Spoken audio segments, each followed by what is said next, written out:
Ikaw ba may sinasamba ka bang tao? O may isang tao ba sa buhay mo na hindi mo ma-imagine kung ano ang mangyayari kung mawawala siya sa'yo? Kaya mo bang gawin ang lahat? Pigilan lamang ang posibilidad na yon? O kaya mo bang isakripisyo ang lahat? Huwag lang siyang mawawalay sa iyong puso. Ating tunghayan ang isang kakaibang kuwento na ibinahagi sa atin ng ating listener na si Adrian. Medyo matagal niyang pinag-isipan kung kanya bang isi-share ang kanyang kwento at medyo mahaba ang aming pag-uusap via email kung paano niya uumpisahan ang kwento niya. Kaya nang matapos naman talaga, eto na at isi-share ko na sa inyo. Huwag na nating patagalin pa. Ang inyong paboritong programa ay eto na, ang Dear Mama Mia.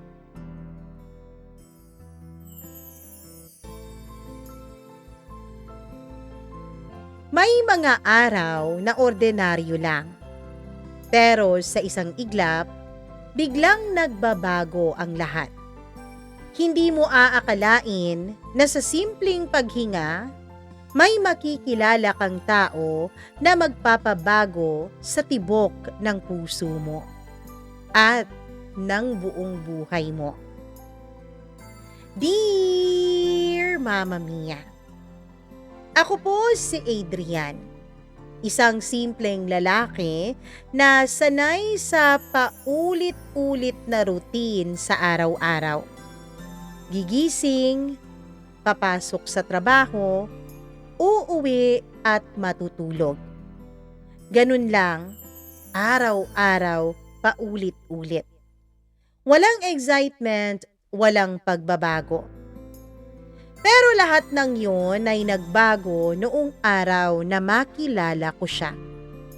Noong araw na narinig ko ang kanyang pagtawa at nakita ko ang mga mata niyang parang lihim na nangungusap. At doon ko napatunayan, minsan hindi mo kailangang maghanap ng pag-ibig. Dumarating ito sa'yo sa oras na hindi mo inaasahan at sa lugar na hindi mo inaakala. Hapon iyon, maulan. Hindi malakas ang ulan pero sapat para magdulot ng traffic at mabasa ang sapatos ng lahat ng nagmamadaling tao sa sidewalk. Ako naman, gaya ng nakasanayan, dumaan sa paborito kong coffee shop bago ako umuwi ng bahay. Habang nakapila, abala ako noong nagsuscroll sa cellphone ko hanggang sa may dumaan sa tabi ko. Isang bango, isang amoy na mahirap ipaliwanag. Parang pinaghalong pabango at bagong ligong halimuyak na agad namang nakatawag ng aking pansin. Paglingon ko, dun ko siya unang nakita. Isang babae. Nakaputing blouse na bahagyang nabasa ng ulan at nakamaong na fitted jeans. Basa ang buhok niya, nakapusod at hawak niya ang payong na tila wala namang silbi dahil nabasa pa rin siya ng ulan. Napahinto ako. Hindi dahil basang-basa siya kundi dahil sa kaniyang mga mata. May kung anong init, may kung anong lambot, at may kung anong misteryo ang mga mata na yon. Umorder siya. Tapos napatingin siya sa akin saglit. Sandali lang pero pakiramdam ko ay parang humaba ang oras sa pagsulyap niya sa akin. Hindi ako makagalaw noon, Mama Mia. Hindi ako makapagsalita. Parang natigil ang buong paligid ko. Excuse me, mahina niyang sabi. Nakausog pala ako at natatakpan ng counter. Oh, sorry. Sagot ko sabay atras ng konti. Napangiti siya. At hindi ko alam kung bakit pero naramdaman kong parang may humaplos sa dibdib ko sa panahon na yon. Naglakad siya papunta sa gilid, naghintay ng order niya. Ako naman, pinilit kong magpaka-normal. Kinuha ko rin ang in-order ko tapos naupo sa usual spot ko sa may sulok. Pero habang nagbubukas ako ng laptop, hindi ko mapigilang sumulyap sa kanya. At tuwing napapatingin ako, ay lagi siyang nandun. At minsan, nahuhuli ko rin siyang parang nakatingin din sa akin. Hindi kami nag-usap. Wala pang nangyari pero may naramdaman na kaagad ako. Parang kakaibang kuryente na dumadaloy sa pagitan naming dalawa. At sa bawat paghinga ko, parang mas lalo akong nauuhaw sa kanyang presensya. Kinabukasan, Mama Mia, bumalik ako sa parehong coffee shop. Hindi ko alam kung bakit. Siguro dahil routine ko na, o baka dahil deep inside ay umaasa lang din ako na makita siyang muli. At ayun nga, hindi nga ako nagkamali. Nandun siya. Nakaupo sa isang mesa na malapit sa may bintana. Nakasuot ng simpleng itim na dress na hanggang tuhod. Nakasandal lang siya sa kanyang upuan. This time nakalugay ang kanyang buhok at meron siyang librong binabasa. Hindi ko alam kung sinadya ng tadhana o aksidente lang. Pero malapit sa kanya ang natitirang bakanting mesa. Kaya doon ako naupo. Habang inaayos ko ang laptop ko ay bigla siyang nagsalita. Parang kahapon lang nakita rin kita dito, di ba?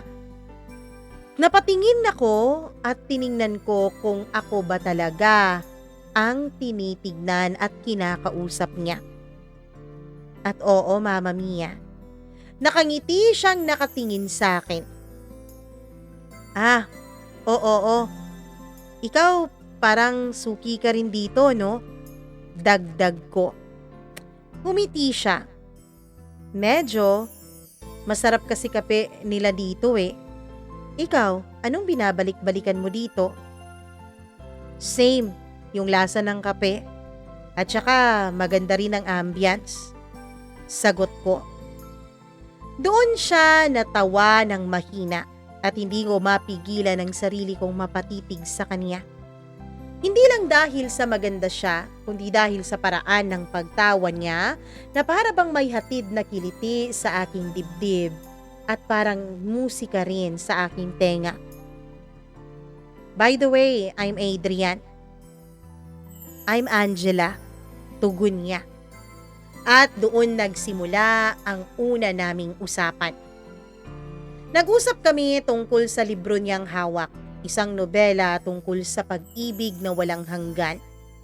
Sinabi niya na mahilig siya sa mga kwento ng mga undying love, mga kwento ng mga taong kahit anong pagsubok ay hinding-hindi sumusuko sa ngalan ng pagmamahal. Naniniwala ka ba doon? Tanong niya. Sa alin? Sa undying love. Napaisip ako, Mama Mia. Totoo ba talaga yon? O katang-isip lang ng mga manunulat? Hindi ko para nararanasan eh, sagot ko. Pero parang gusto kong maniwala. Tumango siya at saka ngumiti ulit. Ako rin. Kaya nga siguro hinahanap-hanap ko pa. At doon ay parang may pumasok na lihim na hangarin sa aking puso. Isang hangarin na nagsasabing, baka ako ang sagot na hinahanap niya. Lumipas ang oras na hindi namin namamalayan. Nagkukwento siya tungkol sa kanyang buhay. Tungkol sa hilig niya sa art. Ako naman ay nagkukwento tungkol sa hilig ko sa graphic design. Habang nag-uusap kami, paminsan-minsan ay nagtatama ang aming mga mata. At tuwing nagtatama iyon ay may kakaibang init na dumadaloy. Hindi yung init na malaswa, pero yung sensual na para bang hinihila ako sa isang balon na hindi ko alam kung gaano kalalim. Parang bawat titig niya ay isang tanong at bawat titig ko ay isang sagot sa tanong na yon. Hanggang sa napansin kong bahagya niyang hinahaplos-haplos ang braso niya habang nagkukwentuhan kaming dalawa. Simpleng galaw lang pero may kung anong lambing na parang hindi ko kayang ipaliwanag. At ako naman ay hindi ako mapakali sa upuan ko. Ano ba to? Bakit parang bawat salita niya, bawat galaw niya ay hinahatak ako papalapit sa kanya? Maya-maya ay tiningnan niya ako ng diretsyo. Adrian, meron ka bang lakad mamaya? Medyo nabigla ako. Wala naman, bakit? Ngumiti siya at may kung anong kislap sa kanyang mga mata. Gusto mo ba akong samahan? May exhibit kasi sa isang gallery.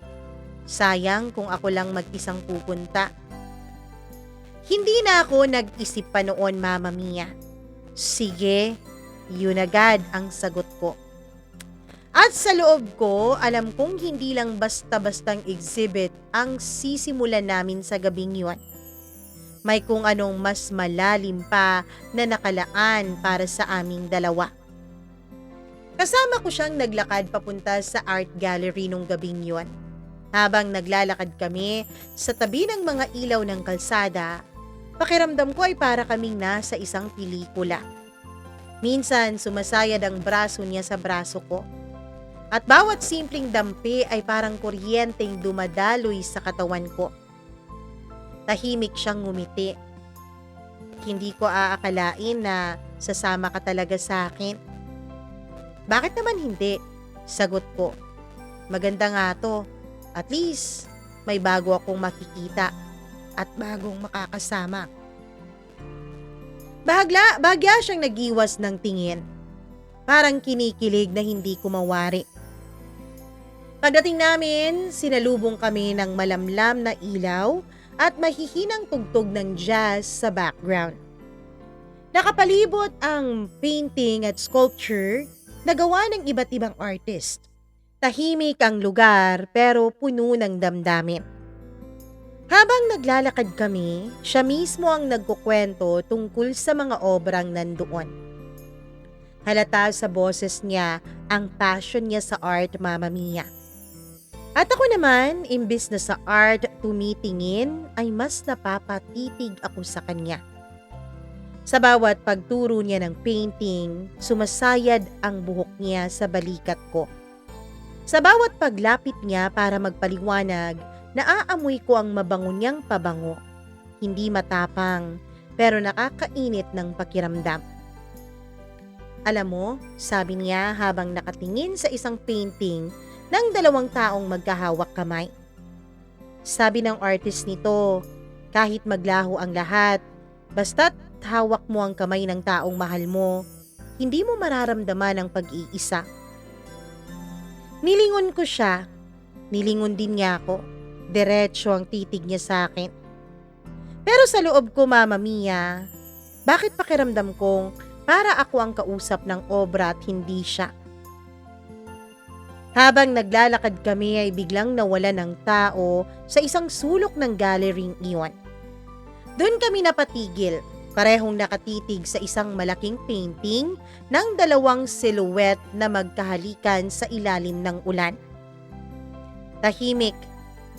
Tanging tibok ng puso ko lang ang naririnig ko. Romantic ka, no? Bulong niya. Oo, halos pabulong kong sabi. Lumapit siya ng konti. Konting pulgada na lang at ramdam ko na ang init ng kaniyang hininga. Nagtagpo ang mga mata namin. At parang biglang naglaho ang lahat ng nasa paligid namin sa mga oras na yon.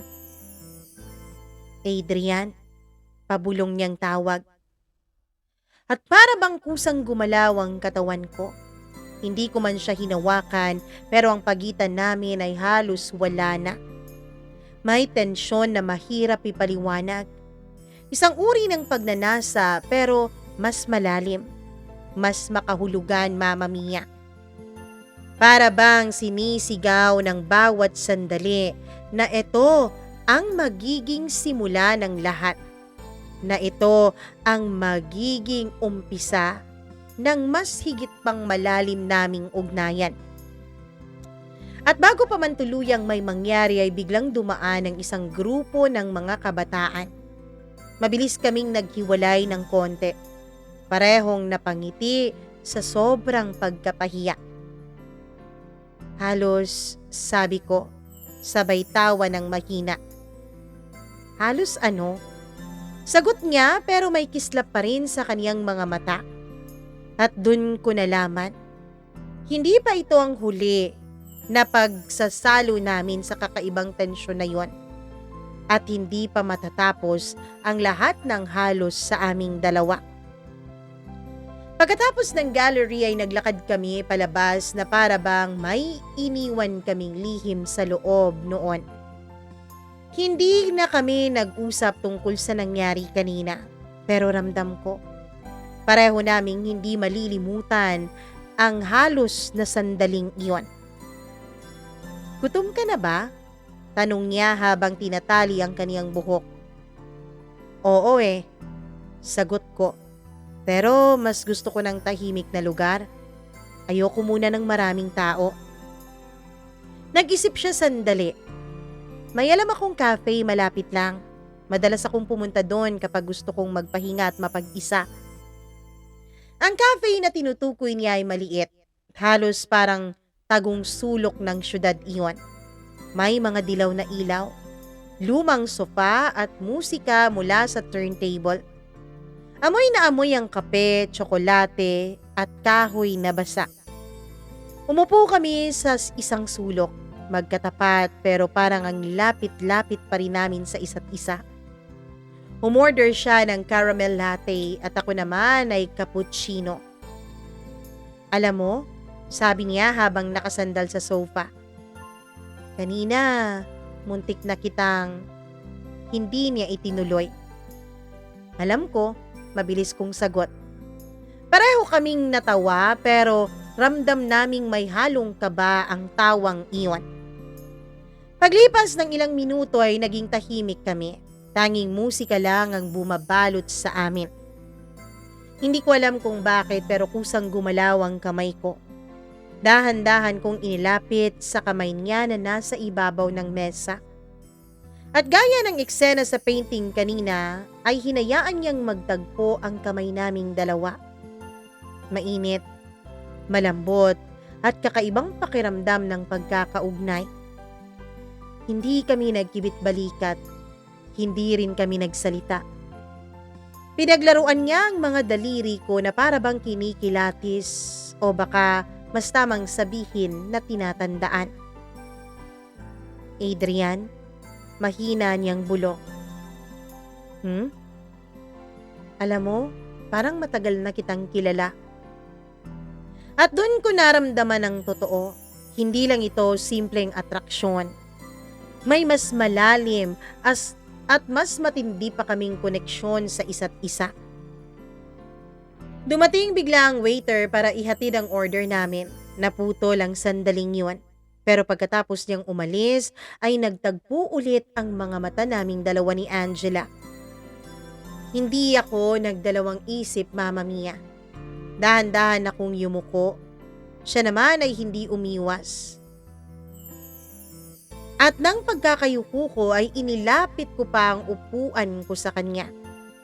At nung malapit na kami, ay halos magtagpo na ang mga labi namin. Ramdam ko na noon ang init ng kaniyang hininga. Pero bago pa maganap ang lahat ay ngumiti siya at marahang iniwas ang kaniyang mukha. Hindi dito, Adrian. Mahina niyang sabi. Napatawa ako sabay hawak ko pa rin ang kaniyang kamay. Alam mo, pabitin ka, sabi ko. Bitin din naman ako, sagot niya, sabay ngiti na para bang may pangakong gagawin namin ang bagay na yon, hindi lamang sa lugar na iyon. Habang umiinom kami ng kape, ramdam kong nagsisimula na ang isang kwento na hindi basta-basta matatapos.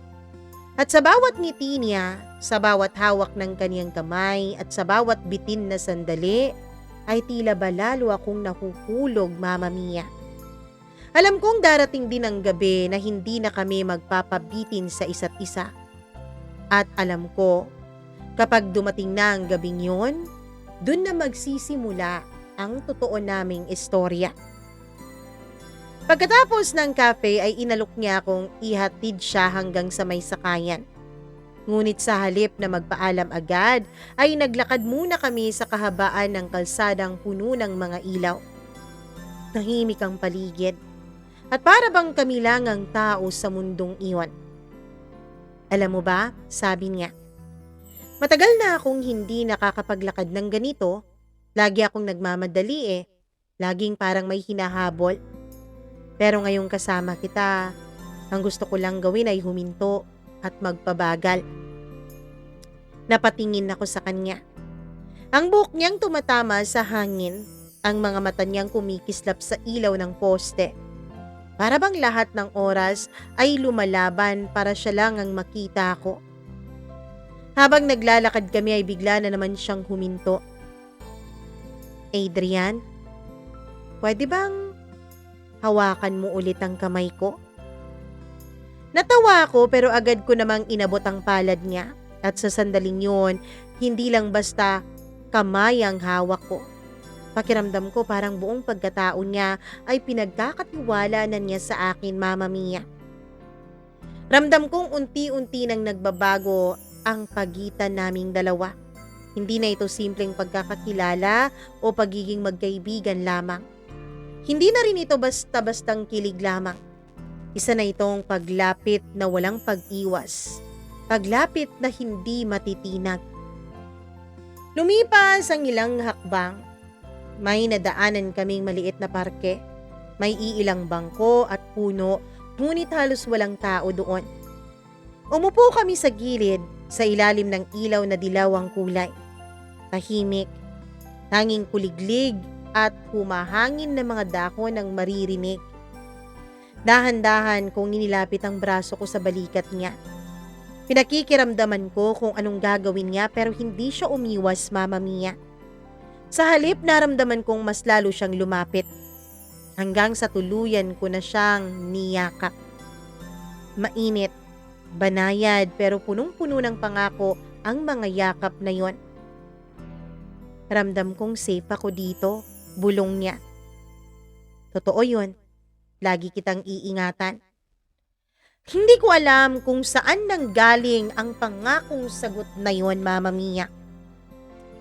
Nang lumuwag ang yakap namin sa isa't isa ay nagkatitigan kami.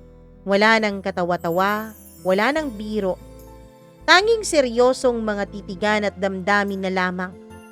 Unti-unti akong yumuko. Siya naman ay dahan-dahan ding pumipikit. At doon, muli na namang halos magtagpo ang mga labi naming dalawa. Ngunit sa huling segundo ay tumawa siya ng mahina. Adrian, bakit parang ang sarap ng bawat pagbitin? Napangiti ako. Siguro kasi mas matamis kapag hinihintay? Nagkatitigan ulit kaming dalawa at pareho naming alam na hindi magtatagal ay darating din ang sandaling hindi na kami magpapabitin pa sa isa't isa. Hindi ko alam kung siya bang nagpipigil o ako rin, Mama Mia. Nang dumating na ang oras na kailangan na naming maghiwalay ay mahigpit ang kapit ng kamay niya sa akin. Makikita pa ba ulit kita? Tanong niya na parang bata. Araw-araw kung gugustuhin mo. Sagot ko. At bago siya tuluyang umalis ay muling nagtagpo ang mga mata namin. At dun ko nakita, Mama Mia, hindi lang siya basta babae sa isang gabi ng serendipity. Siya ang simula ng isang kwentong parang matagal ko nang hinihintay nang hindi ko nalalaman. Kinabukasan, hindi ko mapigilang isipin ang bawat detalye ng nagdaang gabi. Ang init ng palad niya, ang bigat ng ulo niya sa balikat ko, at higit sa lahat, ang mga halos pagtatagpo ng mga labi namin na ilang ulit din naming binitin. Parang naglalaban ang isip at puso ko. Sa isip ko, baka nagmamadali ako masyado, pero sa puso ko, kung hindi ngayon, kailan pa ang panahon. At bago pa muling lumalim ang pagdududa ko ay dumating ang mensahe niya. Oo, bago ko nga pala makalimutan ay nagpalitan kami ng numero bago kami maghiwalay kagabi. Adrian, free ka ba mamaya? Sama ka naman ulit sa akin. At nagkita nga kami sa parehong cafe. Ngunit ngayong araw ay mas iba ang aura niya. Nakaputi siyang bestida na hanggang tuhod. Simple pero nakakahulog ng puso. At nang makita niya ako ay ngumiti siya na parang ako lang ang hinihintay niya buong araw. "Namiss mo ba ako?" Tanong niya agad. "Hindi lang miss. Parang hindi ko na kayang hindi ka makita." Seryoso kong sagot. Natawa siya pero may kakaibang lambing ang tingin niya sa akin. Nagpa siya kaming manood ng sine. Hindi ko na nga maalala ang pamagat ng pelikula dahil simula pa lang ay wala naman akong ibang inintindi kundi siya. Sa dilim ng sinihan, dahan-dahan kong hinawakan ang kamay niya. Hindi na niya binitawan, sa halip ay mas lalo pa niyang hinigpitan ang pagkakakapit ng kamay namin sa isa't isa. "Adrian, naramdaman mo ba na parang ang bilis ng tibok ng puso ko?" Ngumiti ako kahit hindi ko alam kung nakikita niya yon. "Ako rin. Pero baka hindi lang puso mo yan. Baka ako rin ang dahilan niyan." Lumipas ang ilang minuto at nawala na nga sa pelikula ang atensyon naming dalawa. Nagkatitigan kami sa dilim. Hindi ko na alam kung anong nangyayari sa palabas. Ang alam ko lang, ang mukha niya ay ilang pulgada na lang ang layo mula sa mukha ko. At bago pa ako makapag-isip ng dahilan para umatras, ay dahan-dahan kong inilapit ang labi ko sa kanya. At sa unang pagkakataon, Mama Mia, wala nang pabitin pa. Nagtagpo na rin sa wakas ang mga labi naming dalawa. Hindi ito matinding halik na puno ng pagmamadali. Ang halik na yun ay mabagal, banayad at punong-puno ng pangako. Halik na para bang nagsasabing hindi na namin kaya pang bitawan ang isa't isa.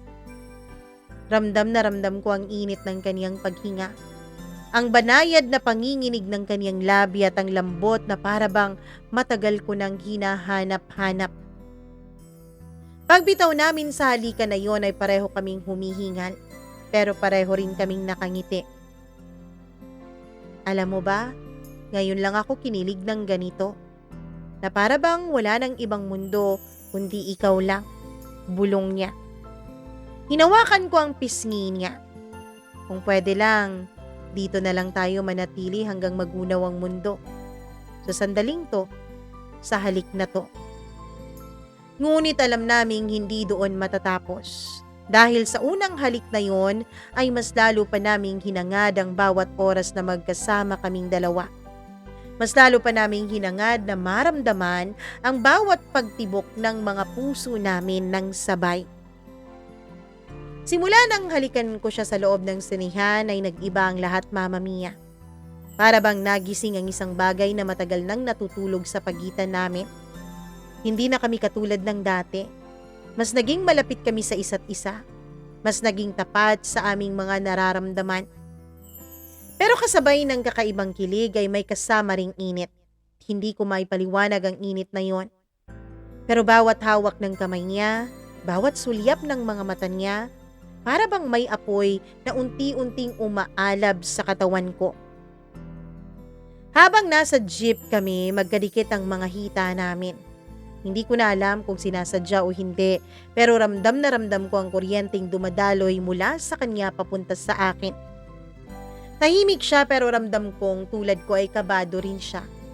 Inilapit niya ang labi ko sa tenga niya. "Angela," bulong ko. Napatingin siya, pero namumula. "Bakit? Hindi na kita mapigilang isipin?" Ngumiti siya, tsaka mahinang nagsabi, "Pareho tayo, Adrian. Ako rin." Pagdating namin sa tapat ng bahay nila ay hindi agad siya nagpaalam. Nakatitig lang siya sa akin. Hawak pa rin ang kamay ko. Ayokong matapos ang araw na to. Mahina niyang wika. Hindi naman matatapos kung ano man nasa pagitan natin. At bago siya tuluyang tumalikod ay mabilis niya akong hinalikan sa labi ko. Hindi ko inaasahan yon. Hindi na ito banayad tulad ng una naming halikan sa loob ng sinihan. Mas mariin yon. Mas puno ng pananabik at para bang hindi natatakot kung may makakita man sa aming dalawa. Nung nakapasok na siya sa loob ng gate nila ay naiwan akong nakatulala. At sa loob ko, Mama Mia, alam kong kung hindi ko ito pipigilan ay hindi ko na alam kung saan makakarating ang tensyon sa pagitan naming dalawa. Kinabukasan ay nagkita ulit kami. Habang magkasama kami sa park ay hindi na kami makontento sa simpleng hawak kamay lamang. Naging mapusok ang mga tininan naming dalawa. Naging mahahaba ang mga yakap at ang bawat halik ay mas lalong tumatagal at dumidiin. Bakit parang hindi ko na mapigilan ang sarili ko kapag kasama kita, Adrian? Bulong niya sa akin habang nakasandal siya sa dibdib ko. Hinaplos ko ang buhok niya. Ako rin. Dahil siguro totoo kung ano man ang namamagitan sa atin. Hindi lang to basta attraction, kundi siguro pagmamahal na may halong pagnanasa. Pwede ba yun? Hindi siya sumagot, bagkus ay mas hinigpitan pa niya ang pagyakap niya sa akin. Ramdam na ramdam ko ang bawat paghingan niya, pero alam naming kailangan naming magpigil. Hindi dahil kulang kami sa nararamdaman, kundi dahil pinipili naming pahalagahan ang bawat hakbang. Pero habang lumalalim ang ugnayan namin ay napapansin na rin iyon ng iba. Mga kaibigan niya, mga kakilala ko. May mga bulong-bulungan, may mga matanang nakamasid sa aming dalawa. At doon ko napagtanto, Mama Mia, na kung hindi kami mag-iingat, baka maging usap-usapan ang relasyon namin. Pero sa kabila ng lahat, ay sinabi ko sa kanya, Angela, kahit anong sabihin ng iba, hindi kita bibitawan. Ngumiti siya at hinawakan ang mukha ko. Ikaw ang pinipili ko, Adrian. At kahit anong mangyari, ikaw lang. Hindi pala madali ang magmahal ng sobra, lalo na kung pareho kayong naglalaban sa pagitan ng damdamin at pagnanasa, Mama Mia. Bawat araw na magkasama kami ni Angela, mas lalong humihigpit ang kapit ng atraksyon namin sa isa't isa. Pero kasabay na yun ay dumadami rin ang mga matang nakamasid sa amin. Isang araw habang nasa isang cafe kami ay narinig ko ang dalawang babaeng nag-uusap ng pabulong. Uy, di ba siya yun palaging kasama ni Angela? Oo nga no, grabe. Parang hindi na sila mapaghiwalay dalawa. Nakakahiya kay Angela. Alam mo, sikat pa naman yun. Sikat sa pagiging mahinin. Pero parang kung ano-ano nang ginagawa nila. Ramdam ko, Mama Mia, na namumula si Angela sa mga narinig namin at bigla niyang binitawan ang kamay ko sa mesa. Nakakahiya, mahina niyang sabi. Tumingin ako sa kanya at pinisil ang kamay niya pabalik. Hayaan mo sila. Alam naman natin kung ano ang totoo. At higit sa lahat, wala naman tayong ginagawang masama. Ngumiti siya. Kahit halatang nahihiya pa rin, dun ko nakita kung gaano siya kahalaga sa akin. Dahil kahit nasasaktan siya sa mga bulong-bulungan ay pinipili pa rin niyang manatili. Kung nagtataka kayo kung bakit gano'n na lang ang reaksyon ng mga tao sa paligid namin, nakalimutan ko nga palang banggitin. Si Angela, Mama Mia, ay galing sa isang prominenteng pamilya. Bukod sa pagiging prominente, ay alam ng lahat na ang gusto ng mga magulang niya ay magmadre siya. Yun din naman daw ang gusto ni Angela nung una.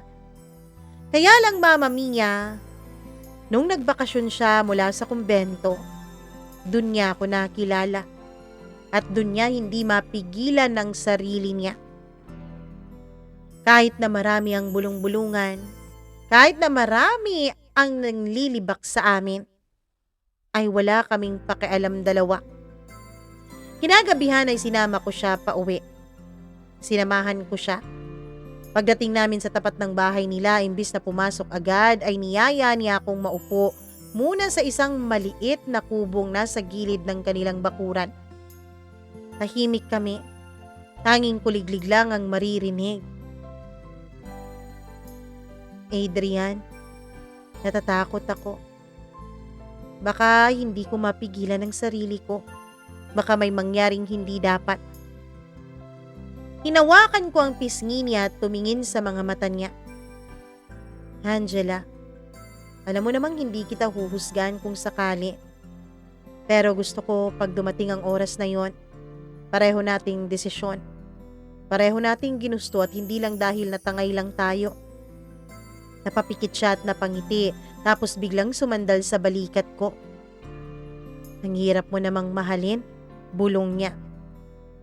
Bakit? Kasi sobrang tapat mo.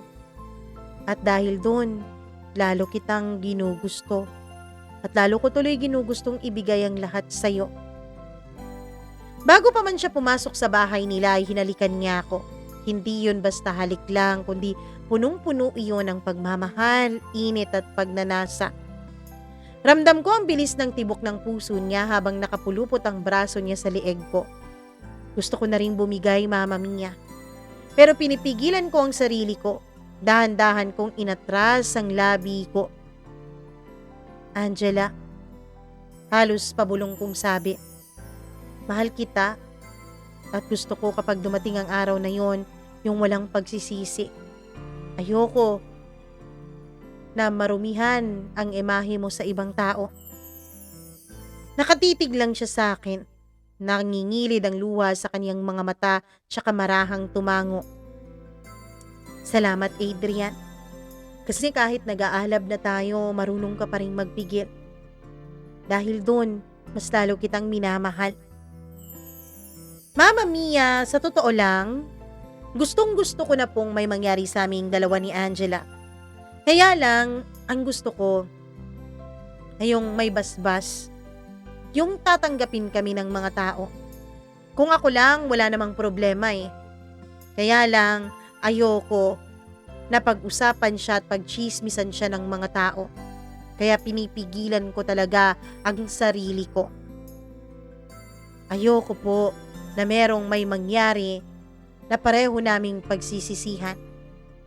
O may mangyari na sisisihin niya ang sarili niya. Kakakilala pa lang namin ni Angela. Although medyo matagal ko nang naririnig ang pangalan niya mula sa mga pinsan ko, ay bago pa lang kaming dalawa kung tutuusin. Kaya gusto ko munang makasigurado si Angela sa akin. Pero hindi rin biro ang mga sumunod na linggo sa aming dalawa. Minsan kapag magkasama kami, nang kaming dalawa lang, ay napapadalas ang mga tinginan naming dalawa. Napapadalas ang mga simpleng hawakan hanggang sa unti-unting nagiging mapusok ang lahat. May mga pagkakataong halos maglapat na ang mga labi namin sa isang pribadong lugar pero pinipigilan ko lagi. Hindi dahil sa hindi ko gusto, kundi dahil ayokong maging padalos-dalos. Gusto kong maramdaman niya na seryoso ako sa kanya. Gusto kong maramdaman niya na ginagalang ko siya. Pero hindi ko maitatanggi. Habang tumatagal ay mas lalong nagiging mahirap ang pagpipigil. Lalo na tuwing magkasama kami ni Angela sa iisang silid. Kahit simpleng paghawak ng kamay o paglapit ng mukha niya ay para bang may apoy na biglang nagliliyab sa loob ko. Oo, Mama Mia. Sumasama sa akin si Angela sa isang pribadong silid. Hindi ko alam kung ako ba ay kaniyang sinusubukan? O ang gusto niya rin ba ay tuluyang may mangyari sa aming dalawa? Isang Sabado, nagpunta ako sa bahay nila.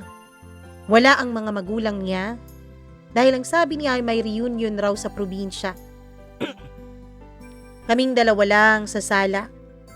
Nakakalat noon ang mga librong binabasa niya. Sa una ay talagang seryoso kami na binabasa ang librong yon dahil may inirekomenda siya sa aking libro na ang sabi niya ay magugustuhan ko raw. Pero nang lumipas ang oras ay nagbago ang ihip ng hangin. Adrian, tawag niya habang nakahilig ang baba niya sa braso. Hindi na yata kaya ng utak ko ang mga binabasa ko. Nakakalunod sa dami ng mga nangyayari.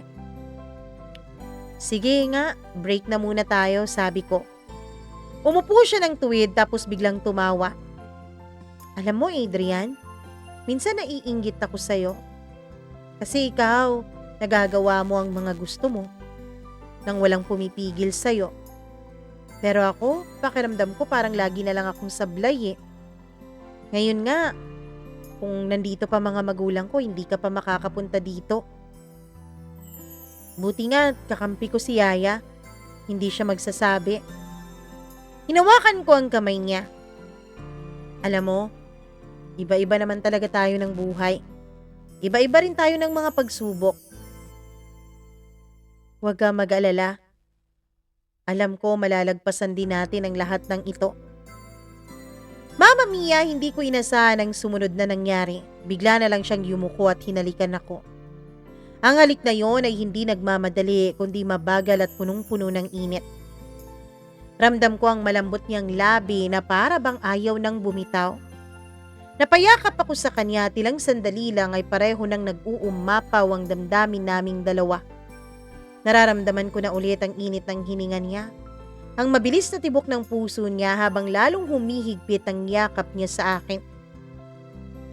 Adrian, bulong niya sa pagitan ng bawat halik.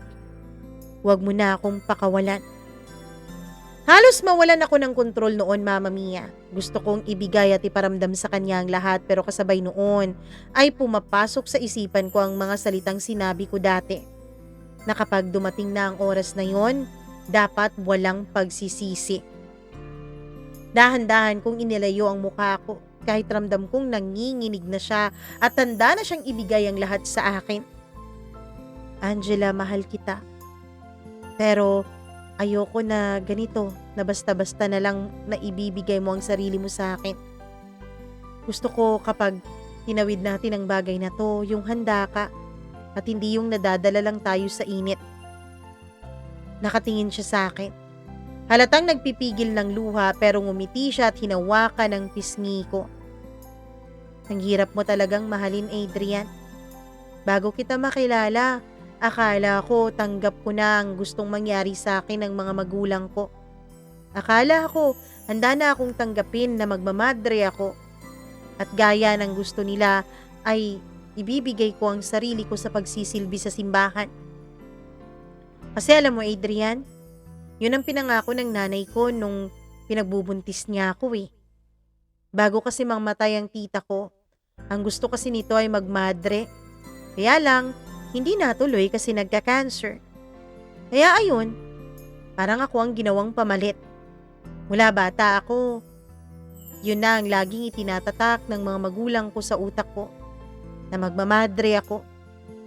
Kaya nga mahinhin ako Kaya nga hindi ako pwedeng maging pariwarang babae. Hindi ako pwedeng maging malikot, maging magaslaw. Kasi nga magmamadre ako. Naaalala ko simula 7 years old ako. Gabi-gabi pinagro-rosaryo ako ng nanay ko. Linggo-linggo sinasama akong magsimba. Akala ko yun na ang magiging buhay ko. Akala ko yun na, tanggap ko na yun. Pero simula nung makilala kita, hindi ko alam kung saan nanggagaling ang tapat at lakas ng loob ko.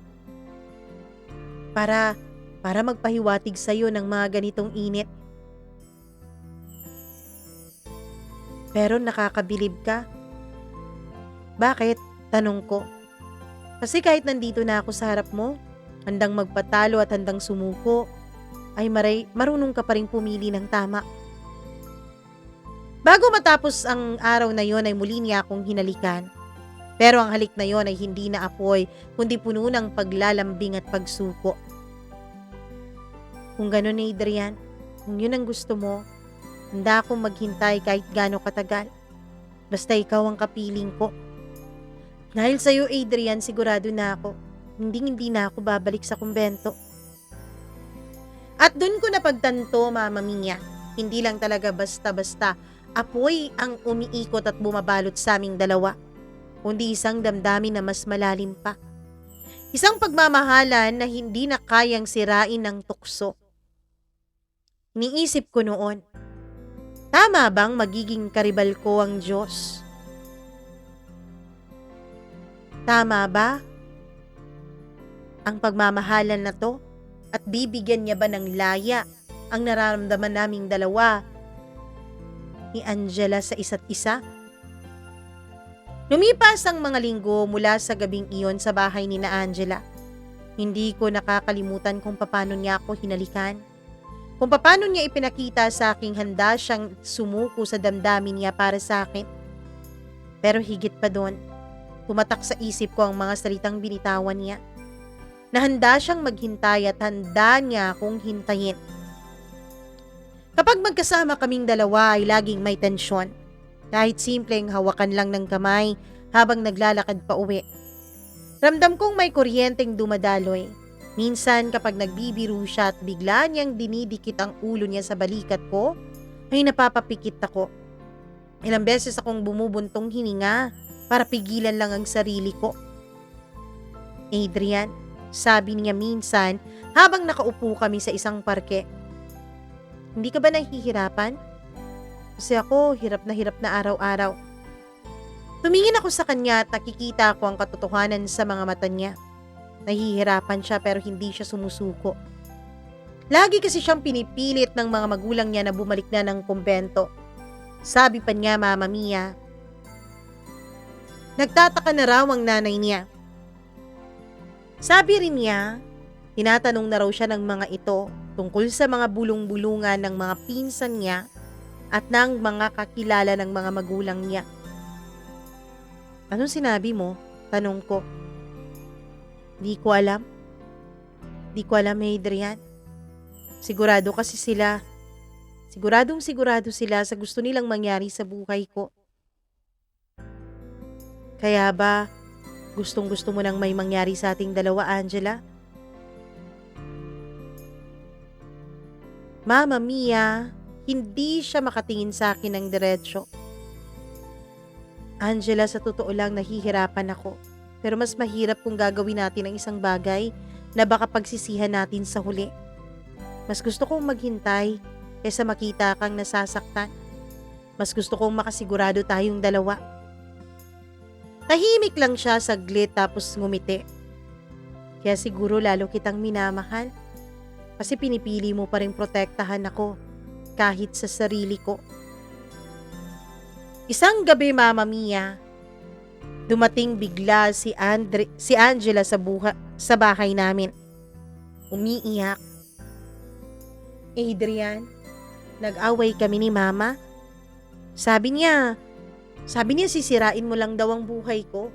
Ayaw niyang lagi tayong magkasama. Dahil nababago daw ang mga gusto ko. May mga nakapagsabi na sa kanya tungkol sa ating dalawa.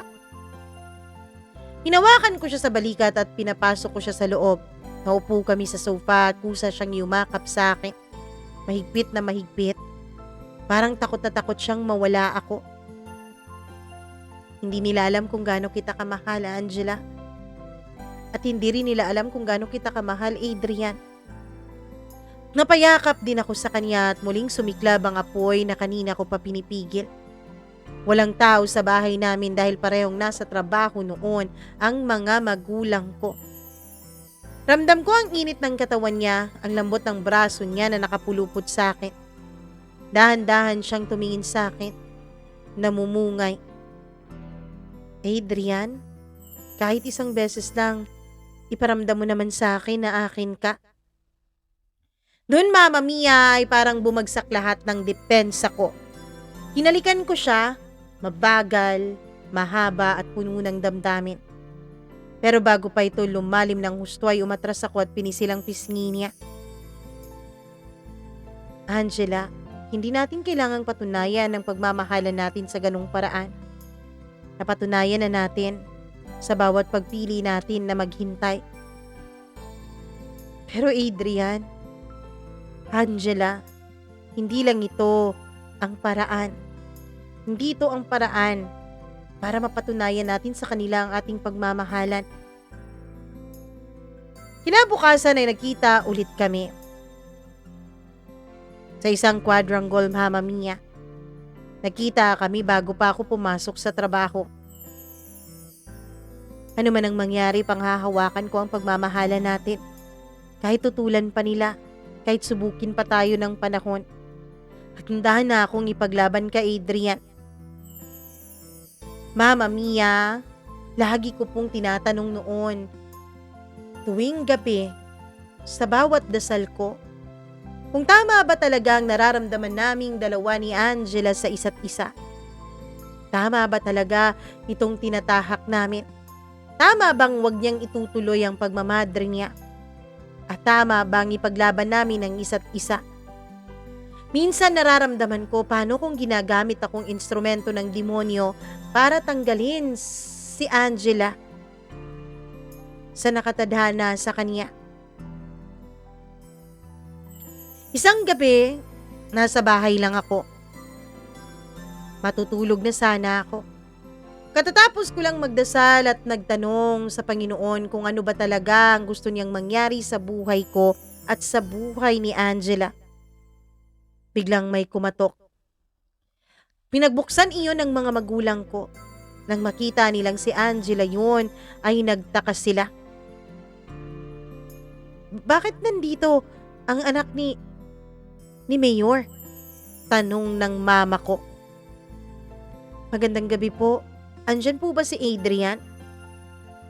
Mama Mia, bago pa man ako nakalabas ay kinausap na ng mama ko si Angela. Sinabi ng mama ko sa kanya ang mga posibleng mangyari kung sakali mang ipagpatuloy namin ang aming pagmamahalan. Nung palabas na ako ay nakita kong umiiyak na si Angela. Mag-usap muna kayong dalawa, sabi ng mama ko, tsaka ito umalis papuntang kusina.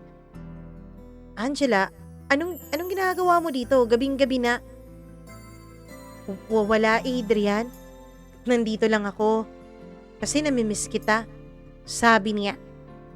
Pero Mama Mia, taliwas sa mga nakaraang gabi at mga nakaraang araw, ay tila ba ang bigat-bigat ng damdamin ni Angela nung panahon na yon.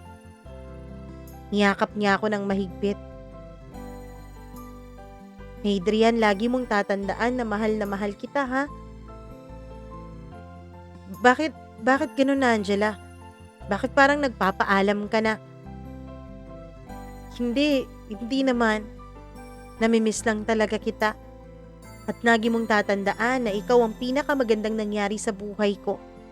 Nung nakilala kita, nung mga panahon na nakasama kita, yun ang pinakamasasayang araw ko. Hindi ko aakalain na sasaya pala ako ng ganon. Wala pang 30 minutos ang pananatili ni Angela sa bahay namin at nagpaalam na ito. Ihahatid na kita, sabi ko. Hindi na, sabi naman niya. Anong hindi na? Ihahatid na kita, gabing-gabi na eh. Sige na, tatawag na lang ako ng taxi. Mama Mia, pagkatapos noon ay sabay kaming nag-abang ng taxi. At nung may dumating na, ay nagpaalam na siya sa akin. Hinalikan niya ako ng pagkatamis-tamis at pagkahaba-haba. Akala ko nga mapuputol na ang hininga naming dalawa sa halikan na yon. Pagkatapos noon, ay 2 patak ng luha ang nakita ko sa kaniyang mga mata bago siya tuluyang pumasok sa loob ng taxi. Hindi ako mapakali nung makaalis na siya. Hindi ko alam pero ramdam ko talaga ang kakaibang bigat ng damdamin ni Angela. Tinawagan ko siya. Hindi niya sinasagot. Tinitext ko siya pero wala ring nagre-reply. Kinabahan ako, Mama Mia. Hindi ko alam kung ano, pero may kakaibang nakakakaba at nakakatakot na damdamin na lumulukob sa puso ko. Hindi ako makatulog. 2:00 na ng madaling araw pero hindi pa rin nagre-reply si Angela. Tinawagan ko ulit siya pero walang sumasagot. Kaya nagdesisyon ako, kinaumagahan ay plano ko Mama Mia na harapin na ang mga magulang ni Angela. Plano ko na kausapin ng mga ito at paliwanag sa kanila ang damdamin namin. Gusto ko nang tulungan si Angela na ipaliwanag sa mga magulang niya na hindi niya talaga gustong magmadre. Pero pagdating ko sa bahay nila, yung yaya niya ang sumalubong sa akin. Adrian, buti naman at nandito ka. Bakit po? Ano pong nangyayari? Hindi po sumasagot si Angela sa mga tawag at text ko. Andun sila sa ospital. Isinugod kaninang madaling araw si Angela. Si Adrian. Sige na, ikaw na lang bahalang pumunta dun. Pero mag-ingat ka ha. Galit na galit sa'yo ang mga magulang niya eh. Mama Mia, hindi ko alam kung ano ang sinasabi ng yaya ni Angela. Basta kinabahan ako ng sobra. Nung sinabi niya sa akin kung saang ospital dinala si Angela, ay agad akong pumunta doon. Wala na akong pakialam kung sino ang nandun. Wala na akong pakialam kung magagalit man ang mga magulang niya kung makita akong nandun. Pagpunta ko doon sa ospital, ay agad kong hinanap ang kwartong kinaroroonan niya. Bago pa man ako makapasok sa kwarto ay nakita na ako ng nanay ni Angela. Agad niya akong sinampal. Kasalanan mo lahat ng to. Ikaw ang demonyong pilit na tumutokso sa anak ko. Sabi niya sa akin. Bigla namang dumating ang papa ni Angela at pinigilan ang mama niya. Ano ba? Nakakahiya. Bakit dito pa talaga sa ospital ha? Baka may makakita at makakilala sa akin dito. Etong lalaking to ang demonyo sa anak mo. Kaya ayaw na niyang bumalik sa pagmamadre. Kaya ngayon tuluyan ng sinakop ng demonyo ang utak niya. Kaya ayan, pinagtangkaan ang sarili niyang buhay. Mama Mia, gulat na gulat ako sa mga narinig ko. Hindi ko alam kung paano magre-react. Ano po? Lumayas ka dito. Umalis ka! Sigaw ng mama niya. Kahit pinipilit pang pakalmahin ng papa ni Angela ang mama niya ay ayaw pa rin itong kumalma. Kaya kinausap na lang ako ng kapatid ni Angela. Alam mo, hindi kami katulad ni mama. Na obses dyan sa pagmamadre ni Angela. Pero, para tumahimik, pwede bang umalis ka na muna Adrian? Akin na muna yung number mo. Tatawagan kita kapag wala na si mama. Kapag umuwi siya ng bahay. Mama Mia, binigay ko ang number ko pero hindi ako umalis ng ospital. Hanggang sa nag-text na nga ang kapatid ni Angela na umalis na ang mama niya. At doon ako pumasok sa loob ng kwartong iyon. Nag-aagaw buhay si Angela.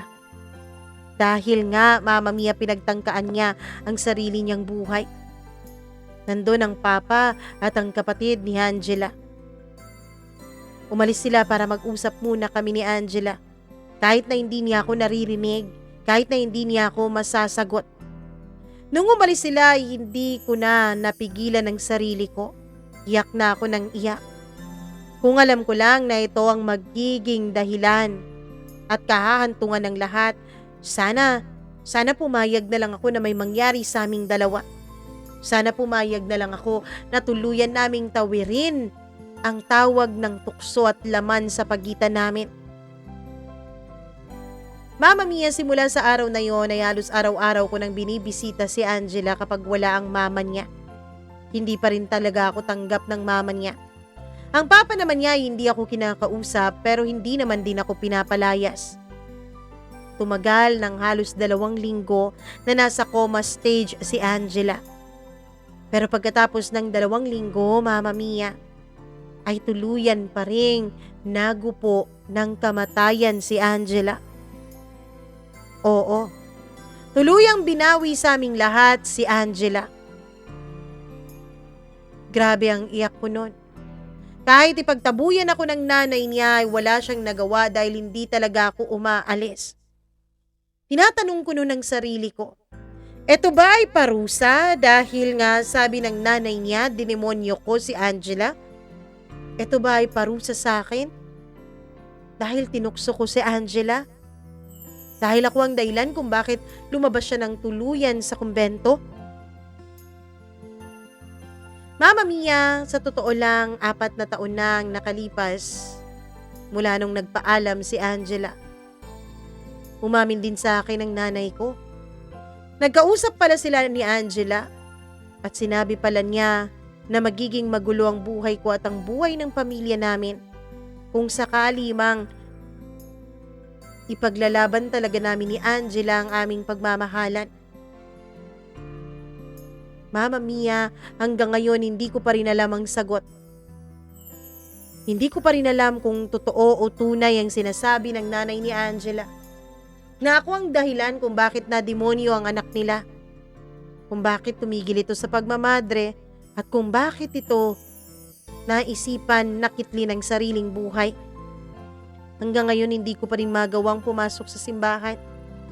Dahil hindi ko alam kung sinisisi ko ba ang Diyos o nahihiya ba akong lumapit sa Kanya dahil ako ang unang umagaw kay Angela mula sa Kanya.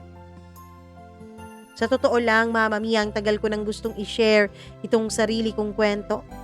Hindi ko lang alam kung paano sisimulan. Hindi ko lang alam kung paano ibabahagi. Sana po huwag akong husgahan ng mga tagapakinig ninyo. Sana po kahit 1 o 2 man lang ay may kumampi sa pagmamahalan naming dalawa ni Angela. Hanggang dito na lang, Mama Mia, dahil hanggang ngayon ay makirot pa rin ang dibdib ko. Hindi ko pa rin tanggap ng tuluyan ang nangyari sa aming pagmamahalan. Lubos na gumagalang, Adrian.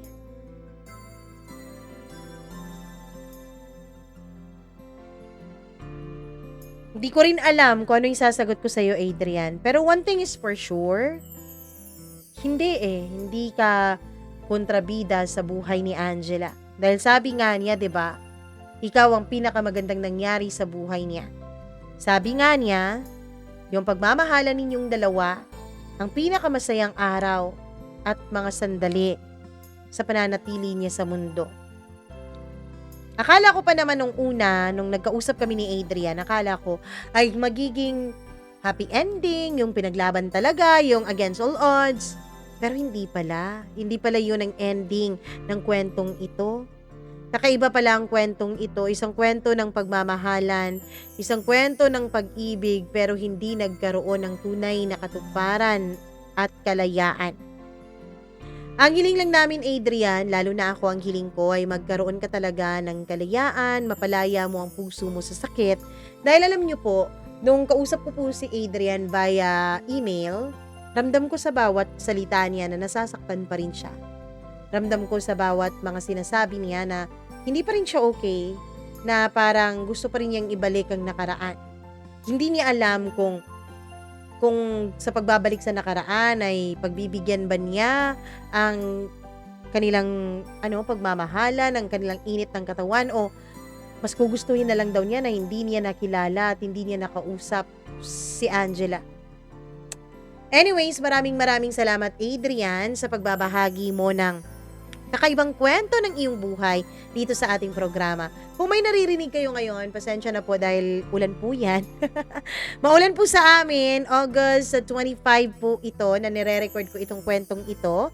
Kaya medyo maulan, so pasensya na kung may naririnig kayong ganyan. Anyways, kung may sarili po kayong opinion, kung may sarili kayong opinion, o may sarili kayong para bang, ano ba tawag dyan? Gustong sabihin kay Adrian, please do comment down below. Be gentle with your comment, and syempre, huwag niyong kalimutan na i-like at i-share ang video na to dahil yun po ang pinakamagandang regalo niyo sa akin bukod sa hindi pagsiskip ng ads. Anyways, matatapos na ang August, pero hindi pa rin tayo tapos sa ating mga, alam niyo na, sa ating goal na 100,000 subscribers. So, pakitulungan niyo ako. At gaya nga ng sinabi ko kahapon at sa mga nakaraang araw, meron po tayong bagong channel. Kakaibang mga kwento naman ang hatid natin doon. So, paki-follow niyo po sana, paki-subscribe niyo po sana. Encounters with Mama Mia. Encounters. ENCOUNTERS. Encounters with Mama Mia. Paki-search. O di kaya ilalagay ko ang link. O, di ko alam kung paano ko ilalagay. Siguro sa description box below or sa description below, ilalagay ko ang link ng ating bagong YouTube channel and meron po tayong panakanakang mga uploads doon simula sa araw na to, September 1. September 1 kasi itong na-e-air, 'di ba? So kaya ayon. So paki-follow niyo na rin, paki-subscribe niyo na rin at paki-click na rin ng notification bell. Sana magustuhan niyo rin ang channel na iyon gaya ng pagmamahal ninyo sa channel na ito. At bago tayo umalis, speaking of pagmamahal, nako dito muna tayo sa mga nagmamahal sa atin. Hello po ako sa ating mga members sa ating channel. Opo, meron tayong bagong member. Ayan, si Janice Linian at si Nits Pabualan. Hello! Welcome back or welcome dito sa ating channel. Welcome sa membership, Janice Linian at Nits Pabualan. Maria Elena Abe, maraming salamat. Maureen Tugab, Angeline Puaso, Gimaras Girl, Easy Gale, Mila Raduban at Freaky. Maraming thank you po talaga sa walang sawa ninyong pagmamahal. Sa sobrang pagmamahal ninyo, nagpa-member pa talaga kayo dito sa channel natin. Thank you very much. Hello rin ako sa ating mga suki na hindi naman nagsiskip ng ads. Sa mga suki natin na bagong subscriber, hello po. Hi, ako kay Honey Bunch, kay Lovely No Feel. Wala kang nararamdaman, Lovely. Hi din ako kay Rose Eunice, kay Ma'am Judith McGovern and to her husband, maraming salamat.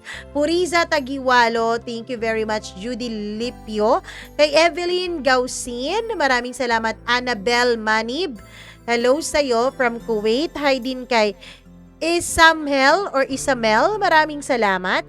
Kay Janice Villar, Lina Ladeza, Aksa Hilyana, Bella Abidenes or Abadenes, maraming thank you. Jennifer Lingasa, hello rin ako kay Jean8864, Liza Chin, Rosana Crisostomo at Lerma. Maraming salamat from Jeddah, Saudi Arabia. Sa mga hindi nabanggit, nako sa susunod nating kwento po, ako magbabasa ng iba pa nating mga pa-shoutout. Maraming salamat sa inyo. Kung may sarili po kayong kwento, huwag niyong kalimutan na pwede po kayong mag-email sa atin at mamamia.cdo0317@gmail.com. Huwag kalimutan na mag-subscribe sa channel na to at sa channel natin. Nasa baba po ang link, Encounters with Mama Mia. Ako po si Mama Mia. Magandang araw sa inyong lahat. Enjoy po kayo. Have a blessed day and ingat po kayo. Mwah! Love you. Bye-bye!